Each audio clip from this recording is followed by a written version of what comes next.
Hello, my name is Tere Joyce, and you're probably wondering what this is right here. This is not a low ceiling. This is actually my bunk bed. I am a grown woman who sleeps in a bunk bed. But that doesn't matter to me because really what's important in life is that you do have just a place to lay your head down and sleep. There's a whole story behind this, but this is not the point of this video at this point in time. Just want to let you know like what's happening with the ambiance here. The reason why I'm making a video is I feel that I have a few things that I need to communicate from my heart. And the solar eclipse has happened recently, and I heard that that this is the point where we let go of the old paradigm and the old ways of thinking, and we start something new. So I'd like to give a little bit of a history about myself. I am and have worked as a stand-up comedian for over 20 years. I have done a few independent films. I was on a television show called Last Comic Standing. I was a top 10 finalist in the first season and experienced what it was like to be part of a reality show. Looking back, I feel that reality television teaches our society some very unhealthy things. For example, how horrible can we treat each other in order to get something like $100,000 development deal? I feel that it keeps us in competition consciousness, and I just, I don't think such good things about it. Although I will say that it was part of my own personal growth, and I look at it as a positive experience. That being said, I lived most of my life going after and pursuing something that I think is a false reality.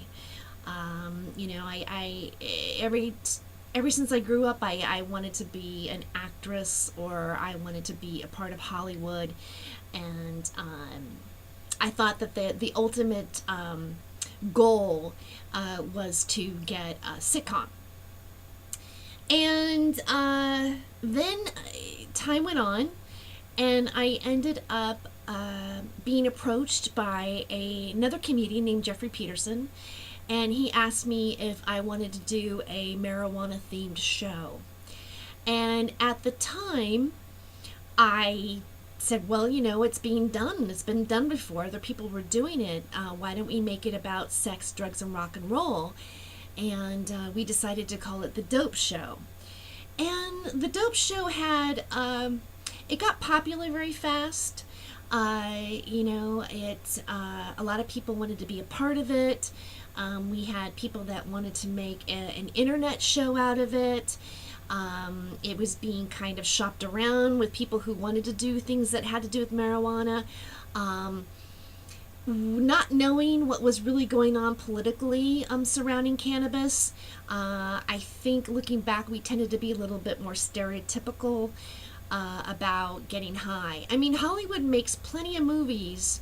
It seems like there's one every 5 years representing a new generation on how they feel that here's our marijuana show, Pineapple Express. The list goes on, Half Baked. There's always something about weed and how much we love weed and how much our culture is about weed. But my feeling is that as long as we're silly about it, as long as that we're degenerates about it, then it's perfectly acceptable.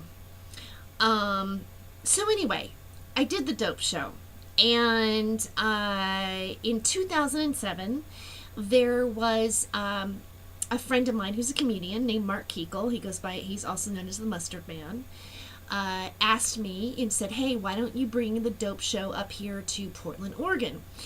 And I thought, oh, that's a great idea. And we decided to do it at the Bad Dag Theater, and we had it booked at a couple of other venues, on the way there. And originally the Bad Dag Theater had a couple of hosts from a very popular classic rock station called the Marconi Show, which was here in Portland. And one of the hosts that was booked was a woman named Christine Levine, as well as another radio personality named Jim Big Willig. And, we negotiated and we said, hey, since they're already doing a 420 show, we'll just invite them on to the Dope Show. Well, what ensued before that was about 2.5 weeks before we were to take the show, the Dope Show, to the Bad Dad Theater. Mark calls me up and he says, Christine and Big Jim Willig can't do the show because KUFO Radio and CBS Radio says that they won't allow their host to do it because they find the subject matter to be offensive and not in line with the image of the radio station. You know what? I'm going to take a moment here because my cell phone is going off at 8:38 at night. I don't know why I did that. I think I took a nap at one point and I just haven't really changed it. So I was kind of naive at the time. And I said, well, you know what, why don't we just, go to the press about it, kind of see, maybe we can get some publicity about it. So I sent some emails out to various papers here in Portland. And one of them, called the Willamette Weekly, started to investigate it right away. And in the email, I said, how is the subject matter offensive when Oregon was the first state to decriminalize marijuana in 1973? And we're doing a benefit for Oregon NORML, which is the National Organization of Reform of Marijuana Laws.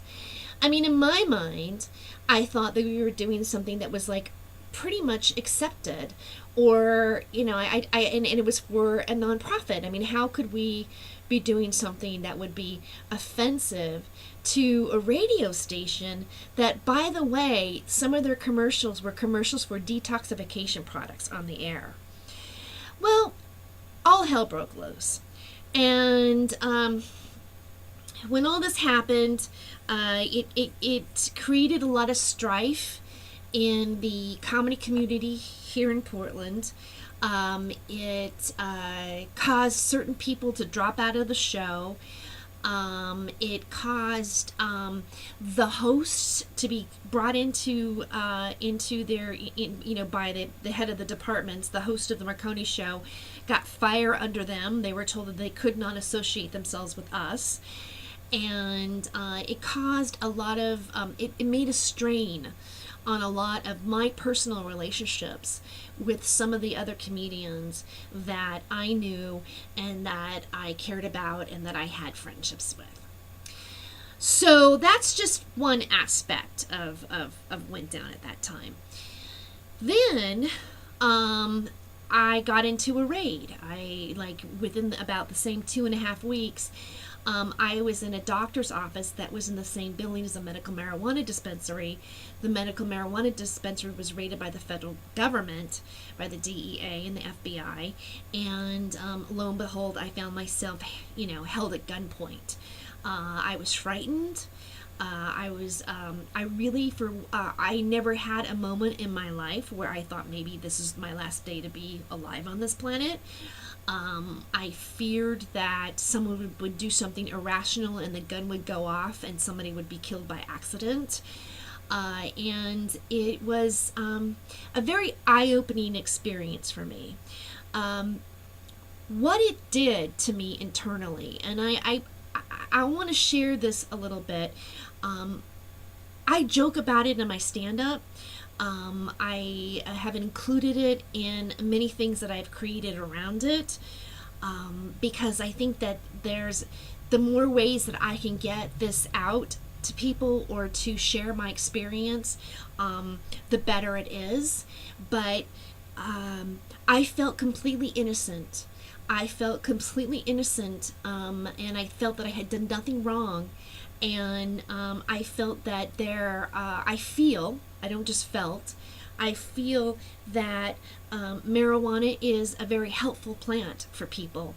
And as I got more and more involved with what marijuana is about, I realized that there's a lot of wrongdoing that has happened to this plant, and in that wrongdoing, there has been a wrongdoing against humanity.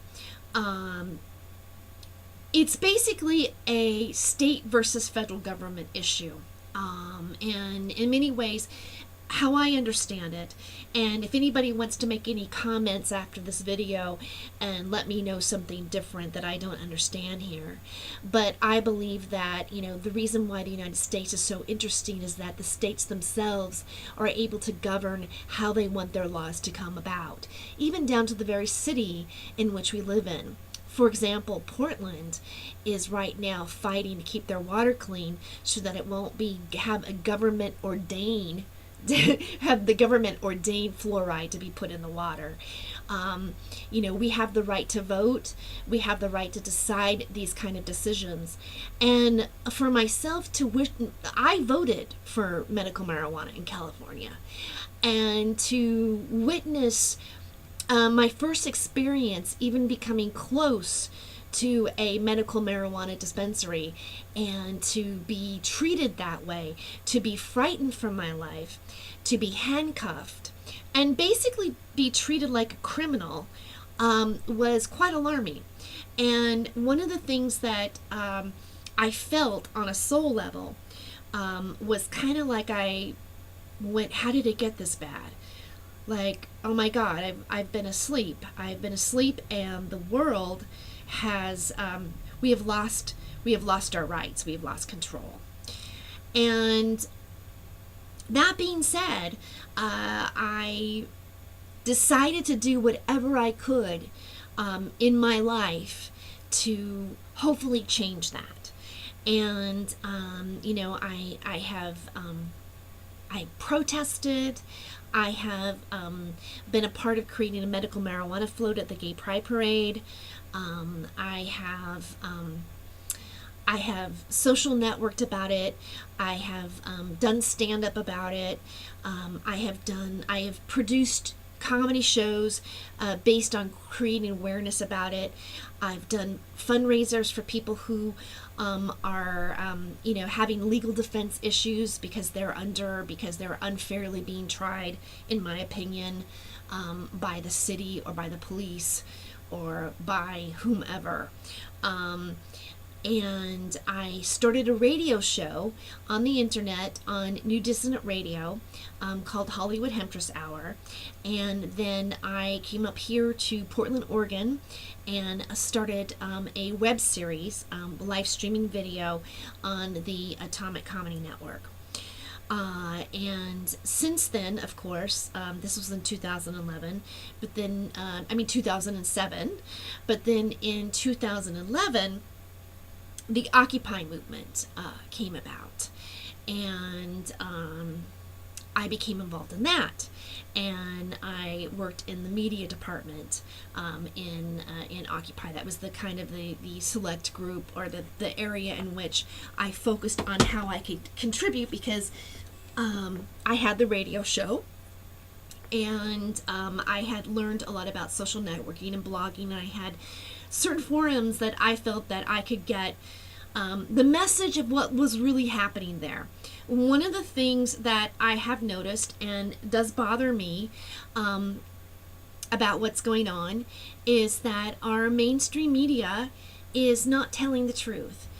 They are not telling the truth about what is happening, what Occupy was about, what we were coming together and standing up in solidarity against. And they are not telling the truth about marijuana. And here's the point, and here's where I'm going with, and this is why I'm primarily making this video. When you become aware of those things, when you realize that perhaps the media is lying for another agenda, then it's kind of like you kind of open Pandora's box. And you say, well, what really is going on here? And what's going on is that our media is bought off by pharmaceutical companies, and the corporations have gone out of control, and information isn't really real information, and they're really not very nice about it either. um,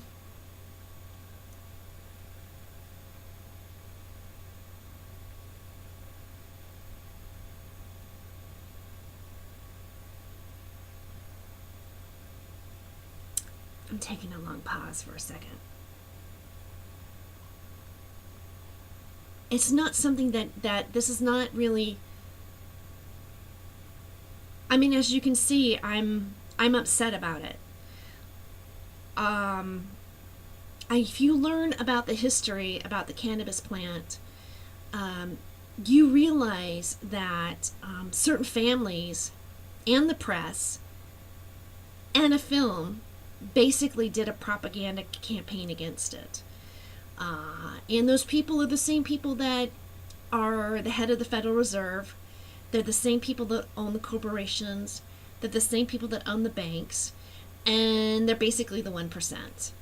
And those people are J.P. Morgan, the Rockefellers, the DuPonts, William Randolph Hearst with the papers. And there's definitely been an agenda. It's an agenda about controlling a market. I don't really think that our healthcare system is designed to heal people. I think basically we are being used. Our lives are being extended long enough on a conveyor belt so that a bunch of people make a bunch of money off of us. And instead of really helping people who maybe have post-traumatic stress disorder or, anxiety issues or depression or anything like that, they just give them a pill. They just give you a pill and just go, okay, well, this will fix you. Meanwhile, just go keep shopping at Walmart and watch these movies with these violent things in them, or this reality that we know your brain is somehow going to create for you and for us, so we'll all be trapped in this world that basically is a prison. And and that's why I wanted to do a show. And that's why I started protesting. And that's why I started doing whatever I could to possibly educate or say, hey, like Jack Hare's book, the emperor isn't wearing any clothes. This is all a lie. And when you look at the hemp plant, and a lot of times I think in the marijuana movement, we focus so much on the marijuana aspect, the THC, the people wanting to get high, or is it a medicine or is it not a medicine? But we oftentimes, you really don't hear. I have people that I know in my daily life. I have my friends. I have family members that when I tell them, you can make paper and fiber and fuel from it, and that we could stop cutting down trees, and that we could live in a world that's more harmonious with the planet, they look at me like I'm lying to them sometimes, or I don't know how to explain it, and that's the power of the brain conditioning. That's the power of the media. That's the power of the newspapers, or the creation of opinions that are basically lies. My cat's trying to come in. Hold on. Come on, Mr. P. Okay, so that being said, that giving you all this background, I'm going to get to even more of the point, and the reason why I've really chosen to make this video. This is Mr. P. Well, actually, his name is Mr. Puss, but so that I'm not quite as offensive, I call him Mr. P. Mr. P. So,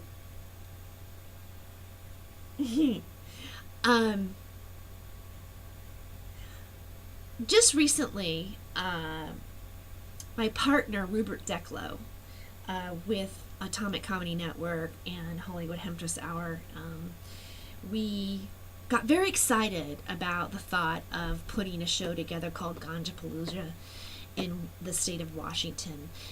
Washington was the first state to decriminalize marijuana. I mean, not, okay, Washington. Washington was the first state to legalize marijuana for recreational use. And we thought, let's do a 420 show.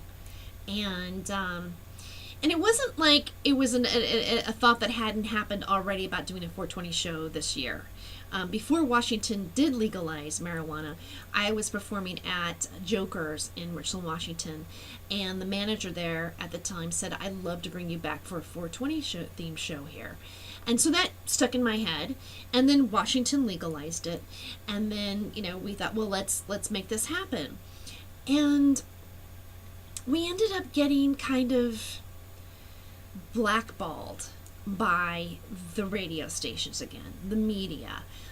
Cherry Creek Radio, did not want to work with us. They basically said, well, we don't like the word ganja, or who's going to be there? A bunch of hippies. What kind of market are we marking ourselves to? And yet, on their classic rock station, they have a furry Freak Brothers character talking about smoking dope.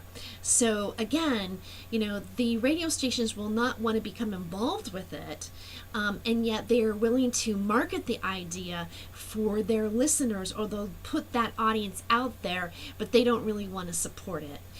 And the question was, look, you're the first state to legalize it. You're the first state to take the first leap. You're the ones who were right out there. I mean, Colorado's the first too, but they were Washington was the first ones to actually really implement it. And we're like, what, how could you, I'm here, for me, it's it was a repeat of what happened with the dope show. And that was 6 years ago. So you're telling me 6 years later that we've progressed to the same the same block, the same thing, the same discrimination? No, we're not going to let you publicize, because you know what? Before that, the radio station had worked out door deals with shows. Rupert Declo had already produced things with them before. They had successful ventures. They had a business partnership. But the fact that it was about marijuana, they weren't going to do it. They weren't going to touch it, and they weren't going to be associated with it. We ended up doing a blog about it. I ended up talking about it on with Radical Russ on 420 Radio. We ended up doing just like we did with the dope show. We ended up letting people know, look, we're being discriminated by these radio stations, and not only are we being discriminated, but they're hypocrites. They're not even. I mean, they say one thing and they do another. So this happened. And then we get to the venue, and we get to the first show, and it's at a venue called Jack Diddley's. And the minute we get there, the manager comes down and he tells us, you can't have a bong in here. You can have no bongs in here. And we had a plastic bong that we were using, that we were going to give away for a drinking game that we were going to be playing there. There was no resin in it. It was a little plastic, cheap $15 bong. And he's like, no, you can't bring this. You can have no bongs in here. No bongs. And then we're instructed that their normal customers that come there, that they email people with, they said, well, because it's about marijuana, we're not even coming into the audience. We don't like the subject matter, and we're not coming. And then we get reminded, hey, this is, Richland, Washington. This isn't Seattle. Only 40% of the people actually really voted for it here. We're more conservative. We're not behind this cause. So consequently, you'll see in the next video, because after I do my rant here and make my point to you, you'll see what happened. We were at Jack Diddley's, and we had 2 people show up. Then we had a few more people stroll in, and then they held a bunch of other people out by the front door who were to come in later that were actually laughing at what we were doing on the other side, and yet they wouldn't let them come in and be a part of the show that we had here. So it's kind of we didn't get, it's well, we're allowing you to be here, but we don't really support you. we don't support what you're doing, we're not going to support your show. It was very damaging. It was very difficult on us. It kind of took our spirit. It kind of took our enthusiasm for what we were doing. And not only that, but we were losing money. We weren't making any money from it. So it was affecting us financially, emotionally, and on many different levels. Then we, do the show on 420. The second show, we finally have a decent crowd, but it's not sold out. And I'm not going to lie. I'm going to let you know exactly where I am in my life right now. I made less money than the performers that we brought onto the show. And the reason why that happened was because I'm one of the producers.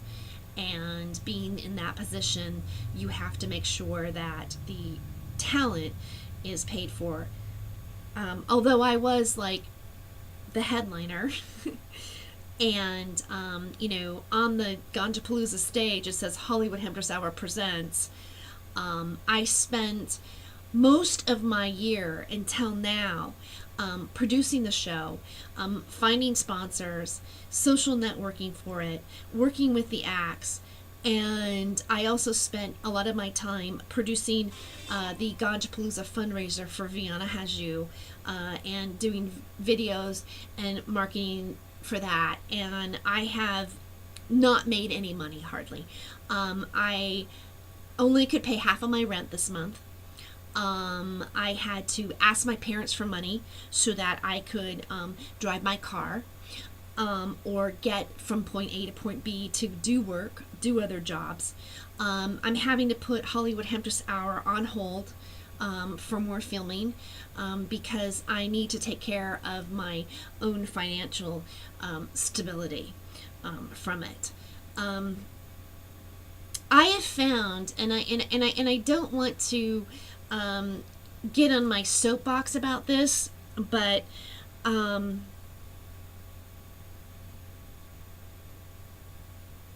personally, this has not been easy for me. I have been attacked, I think, by my peers about it. Just snide remarks, or even with family members. If there's something that they want to be mad at me about, or that I might have done wrong or whatever, then it can be used as a whipping board. Well, you're probably smoking that pot, and I have worked jobs where they made me sign, or they had me sign a release in order to work there, saying that I would not talk to. It was a job where I was like working at a beer restaurant place, and I could not talk about my activism with the customers, or if I appeared that I was at any point high at all at my job, I could be subject to a random test by their discretion. And I don't know. I mean, I'm kind of I will say this: I am not going to do another marijuana themed show anymore. Every time that I've done it, I have ended up broke afterwards. It has made a huge strain on my personal relationships. The people that I have worked with creatively, it has nearly devastated our working relationship between one another. And I'm just tired. So that being said, I have done a lot of soul searching, and it is not that I want to stop doing an online show about marijuana, or keeping us, all of us, informed or abreast on the issue. I will continue to do a show. I am refocusing it. I'm going to be calling it the Hollywood Hemptress Buzz.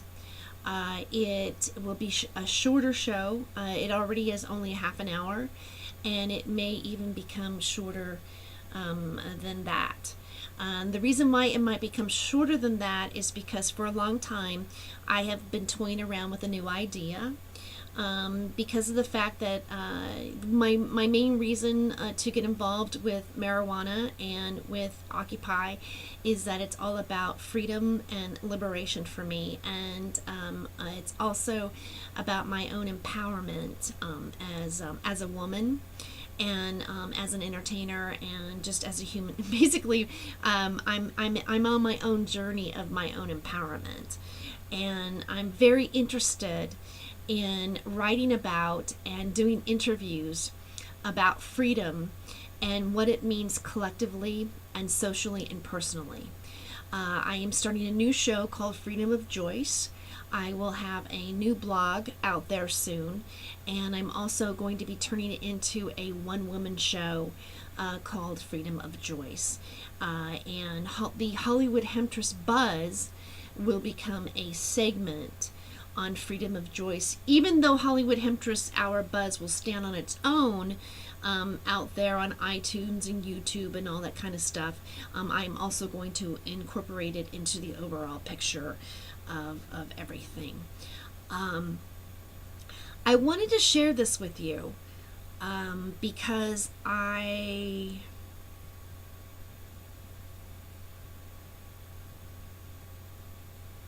wanted to share the emotional stress and the strain that it has caused me personally.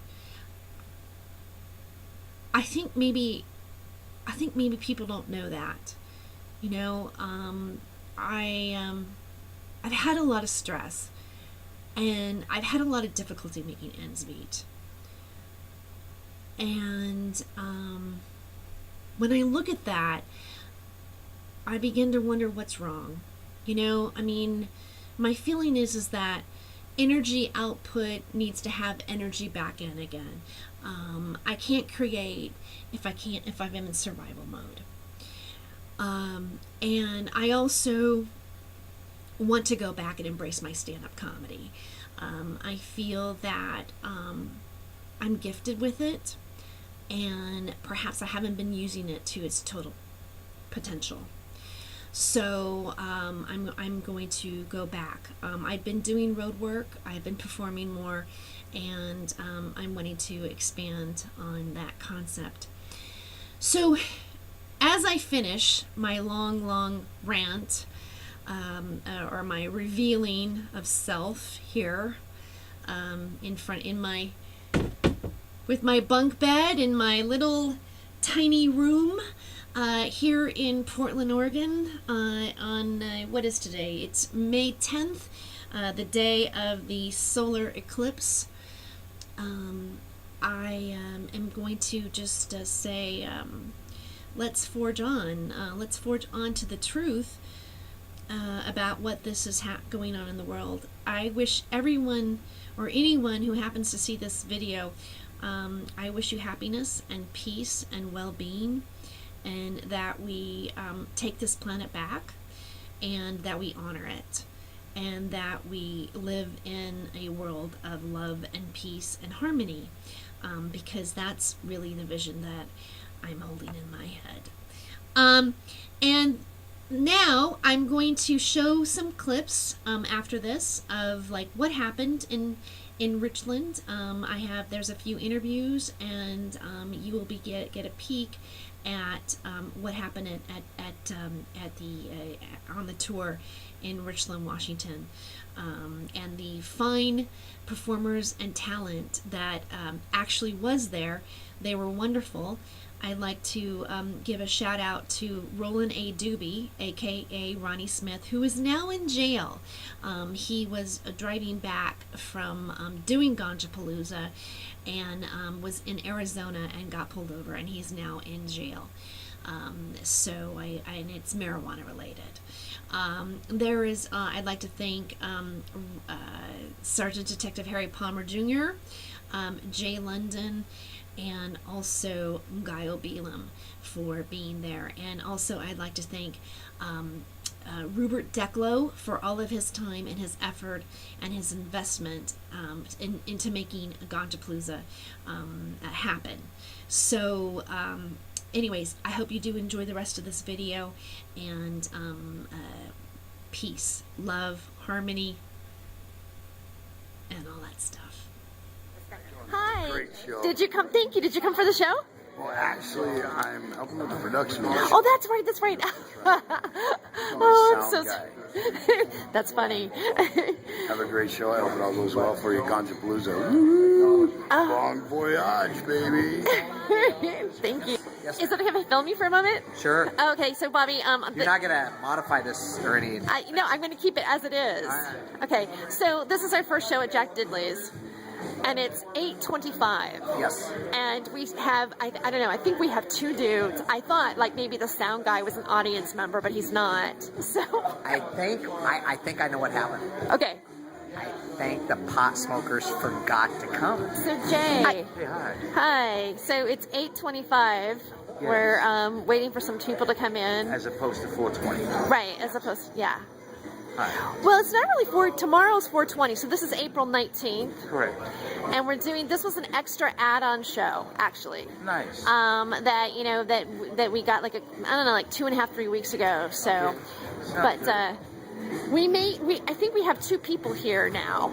Well, you know, if you could swim in 1 foot of water, you can swim in phantoms of water, or whatever the word is, or fathoms of water. So it really doesn't matter. You know, I like. It's a good test sometimes. It's more personal, so that can make it more of an intimate, intimate situation, which can lead to a lot of different creative outlets and venues, as far as spooing or embracing or whatever it may be. Right. What was your question? Has it begun? Not yet. It's going to begin in a little while. It should be like 5 minutes. They just kind of did like a 5-minute. I meant your video recording that you're. Yeah, I am recording you right now. Yeah. I want you to make sure from now on to let me know before you begin recording me at any time. It's very important. Okay. Thank you. All right, I'll make sure that I, keep a heads up on, whether or not I'm filming you. I mean, isn't this kind of common for you, though? I mean, like, now just practically everybody has a cell phone. You require that from everybody to, like, not film you? Or that they need to tell you? I'm fully aware of when a camera's been turned on me. It's, you just kind of caught me by surprise there. Normally, even in a large room with a big crowd, I can tell if one person has the camera. Just there's a certain high-pitched buzzing sound that is accompanied with certain types of technology. And looks like... What's the order? What? Okay, I believe this is what's going to happen. He's going to warm it up for a moment, then there's going to be Roland A. Duby, and then we're going to bring up Sergeant Detective Harry Palmer Jr., who's like right here, and then it's either going to be you or me. I'm not sure, but we're like 3rd or 4th in the lineup. Or it's probably going to be Jay London and then you and me. It's going to go like that. So we're sort of celebrating the... It was kind of rude, Tere. You were interviewing me, and then you kind of, right in the middle of the sentence, you aimed the camera at another person. Well, he asked me a question, and if someone was following it, they wouldn't know where that person was. It was rude to ask you a question while you were working, while you were interviewing me. So I might have to withdraw from further interviews with you unless you're going to agree not to do that ever again. I apologize. There's no need to apologize. I'm asking you to agree to never do that again. I will make my best attempt not to do that again. But you have to state what it is that you're saying that is, just so we can have it on video. I will make it my best attempt not to take the camera off of you in the middle of an interview and like take the focus off of you again. There's really no need for that tone either. Oh, I didn't realize that. You don't have to be sarcastic. I'm just trying to be straightforward. I didn't know I was sarcastic. I'm sarcastic? Yes. That last, you kind of built It was. I had a little bit of bite to it. The pitch kept going up at the end. And it did? It's also, it's kind of rude, especially if you have invited someone to volunteer his time such as I have, although I am being paid. Hi, this is Tere Joyce. We are at, we're getting ready backstage for Ganja Palooza, which is supposed to originally start at 8:30. I don't know, I've got a feeling that it might be a little later than normal. This is Roland A. Duby, which he actually, a lot of people felt that, well, he had to hide himself and not tell anybody that he was going to be here on this tour. So, but now I'm filming you, and so now people will know that, you know, that for 420, this 420, he wanted to be, what, in the state of Washington, celebrating. Where legal pot is. So what, you want to talk about that? I mean, like what, like Well, why you know, you desire I to be here? Stalker and, oh, you mean why did I? Yeah, I mean, you came all the way from, like, what, Tennessee? Kentucky. Yeah. And Kentucky, and I stopped in Colorado for a while. yeah. Because they've got legal pot there, and that was a blast. Just to be able to walk up to people and say, hey, do you want some pot, and just give it to them. It was awesome. So, so that was like part of it, like you just, at this point in time in history, like you just decided that you went, okay, I want to make this tour across the country, stop off in Colorado and hang out with some comics and, you know. Well, you know, usually I go to the High Times 420 festival every year. And this time I've got a stalker who's basically going to be trying to mess with me at the Denver High Times 420 festival. So I bypassed that and came to a much probably more homey and more fun Ganja Palooza 420.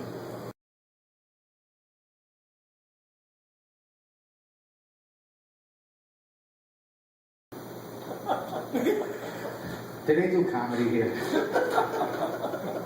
It's almost over.